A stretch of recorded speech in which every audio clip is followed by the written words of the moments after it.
Once again, very good morning, dear students. We are discussing the various methods to determine the crystal structures of solids. In the continuation, today I will discuss the powder method. Earlier I told you about the rotating crystal method and Lave method. In this particular method, which is also defined as Debye-Scherrer method, the specimen is a material in which the individual crystals are very small and oriented randomly. When you form a powder of any material, then powder means there are so many small particles which are actually crystals, and they all are randomly oriented. So very small and oriented randomly, it means that the specimen is a finely grinded metal powder contained in a plastic or glass tube.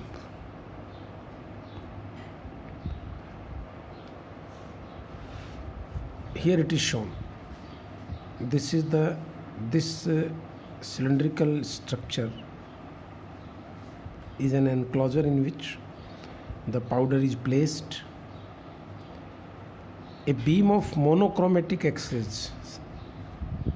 You can understand that we are not using a polychromatic X-ray beam here. A beam of monochromatic X-ray means we have fixed the value of lambda, that is the wavelength. It falls upon the powder specimen through this opening.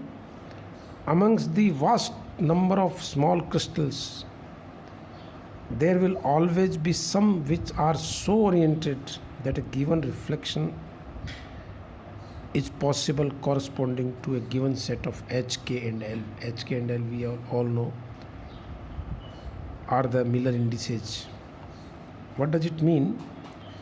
That when direction of beam is fixed, wavelength of beam is fixed, different crystals have their different planes on which the X-rays are incident, and values of theta is variable for different crystals, their planes. So those crystals which obey the Bragg's diffraction condition, they will reflect the X-ray. So the diffracted beams HKL will all lie on a circular cone. This is what important point is. Suppose this is the crystal, and at a certain angle theta, the X-rays are, so they all will lie on this circular cone. Larger is the angle, larger will be the cone. More is the angle, this will happen like this. If you take a spherical photographic film having center at the specimen, then these circles will appear on the photographic plate. But we are not taking a spherical photographic plate. Actually we are taking a strip, just like, see, it is a strip, rectangular strip which is bent in the form of a circle. You can imagine this, you can easily imagine this particular geometry. This is a strip which is bent in the form of a circle.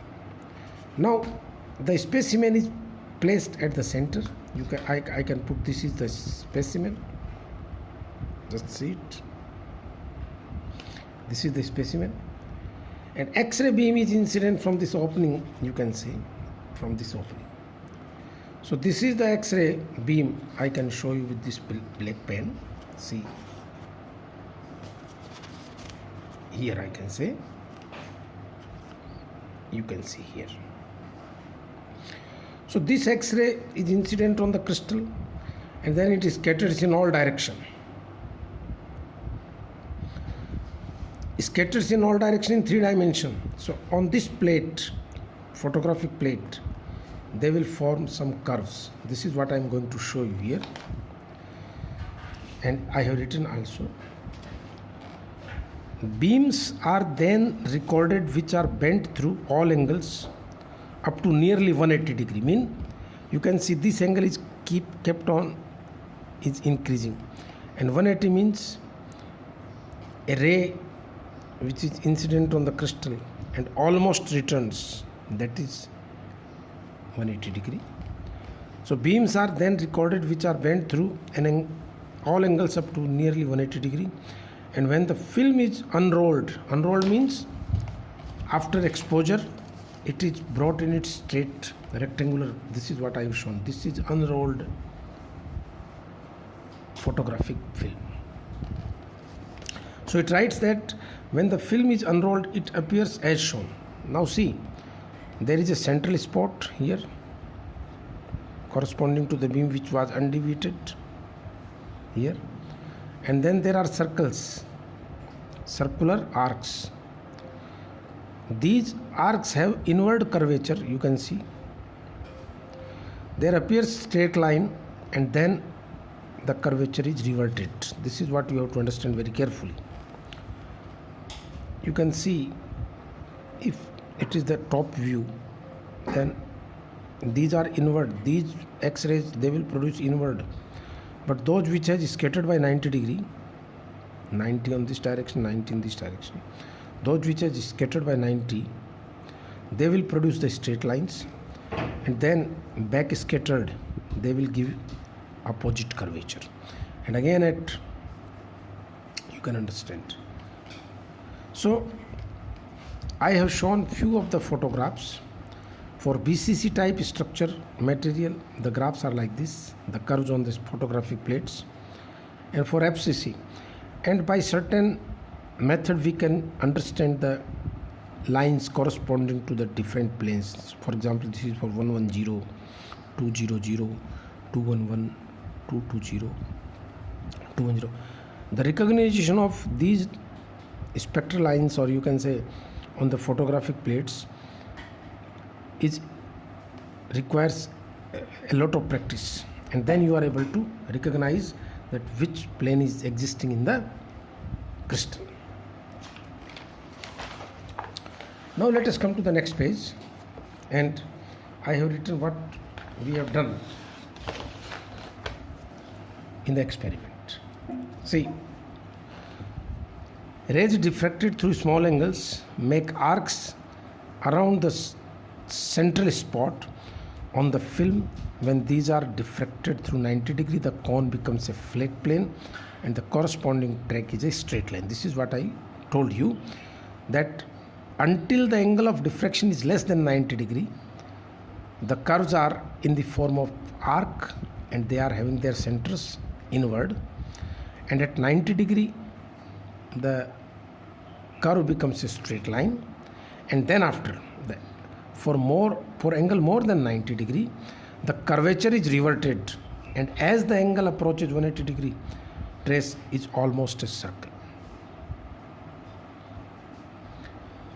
Observations, analysis, what information I can infer from it, that I am going to explain next.